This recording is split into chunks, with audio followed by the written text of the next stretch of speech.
আসসালামু আলাইকুম, মুগ্ধ ফ্যামিলি ব্লগে আপনাদের স্বাগতম। এই যে মুগ্ধ আর মুগ্ধর বাবা বের হলো, আপনারাও চলছি, সবাই বাইকে উঠে নিলাম। এখনই গেট থেকে বের হয়ে চললাম। আজকে একটু ঘুরতে বের হইলাম। প্রত্যেক দিনই মোটামুটি বিকালবেলা ঘুরতে বের হওয়া হয়, কোথাও না কোথাও। কাছাকাছি যাই, দূরে যাওয়ার সময় হয় না। সামনে আখের রস দেখে নিলাম। দেখেই মুগ্ধ আর আমি খাওয়ার জন্য বায়না করলাম, কারণ আমরা দুইজনই খুবই পছন্দ করি আখের রস। সিমরানের বাবা কম খায়, কিন্তু আমরা দুইজন অনেক পছন্দ করি, তাই আমরা দুইজনে নিয়ে নিলাম আখের রস। কি সুন্দর একটা মেশিনে করতেছিল, দাঁড়িয়ে দাঁড়িয়ে দেখলাম। তারপরে 2 গ্লাস নিয়ে নিলাম, মা ছেলে খেয়ে নিয়েছি। খুবই মজা ছিল, অনেক মিষ্টি ছিল। এরকম একদম সামনাসামনি করে দেয়, খুবই ভালো লাগে এই জিনিসটা। তারপর এটা খেয়েই চললাম সামনের দিকে, আরও কিছু খাওয়া যায় কিনা দেখি। তারপর একটা বাচ্চাকে দেখলাম কিভাবে হাঁটতেছে মেন রাস্তায় তার মায়ের সাথে। তারপর এই দোকানটা দেখলাম, দেখেই যে ফুড কিলার, নামটা খুবই সুন্দর। কারেন্ট ছিল না, তাও আমরা যাই বসলাম। এখনও তেমন কিছু খাবার দাবার তৈরি হয়নি, অল্প কিছু হয়েছে, আমরা আগে আগেই গিয়েছিলাম। তারপরে যে বসে কি অর্ডার দিব, ফার্স্টে ফ্রেঞ্চ ফ্রাই অর্ডার দিলাম। এটা সিমরান খুবই পছন্দ করে, কারণ এটা ঝাল টুল কিছু থাকে না, ও সহজেই খেতে পারে ঝাল ছাড়া।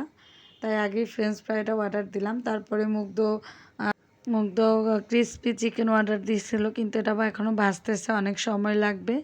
তাই আমরা সবাই মিলে ফ্রেঞ্চ ফ্রাইটা খেয়ে নিচ্ছিলাম। তারপর কি করব, তারপর আবার একটা খাবার অর্ডার দিলাম, কি যেন চিকেন চপস্টিক। এটা খুবই ঝাল ছিল, কিন্তু মজাই ছিল, গরম গরম ভাজতে ছিল। তারপরেই তো এটা খেয়ে নিলাম, খেয়েই চলে আসলাম। মুগ্ধ দেখতেছে গ্রানটা কেমন, এখন বোনও দেখতেছে। বড় ছেলেটা যা করবে বোনটা তাই করবে। তারপর এই যে মুখে দিয়ে দেখলো যে অনেকটাই গরম, তাই গরমে লাফালাফি শুরু করে দিল সে। এই যে দুইজনে সময় পাইলেই দুইজন দুষ্টামি শুরু করে, ওদের নিয়ে কোথাও যাওয়াই যায় না। যেখানে যে দোকানটা ফাঁকা দেখি সেই দোকানে যায়, কারণ মানুষজনের মধ্যে গেলে ওরা অনেক দুষ্টামি করে আর সবাই তাকায় তাকায় হাসে, ভালো লাগে না বিষয়টা। পরে এই যে খেয়ে নিলাম, তো বাবাকে বললাম তুমি খাও, গরম কেউই খাইতে পারতেছে না। তারপরে এই তো ওরা দুইজন কারেন্ট আসার পর খুবই দুষ্টামি করতেছিল। তারপরে ওকে একটু খাইয়ে দিলাম, খুবই ঝাল ছিল। তারপরেই তো বিল দেওয়ার পর চললাম বাসার উদ্দেশ্যে। ভিডিওটা কেমন লাগলো অবশ্যই জানাবেন, আর ভালো লাগলে লাইক কমেন্ট শেয়ার করবেন।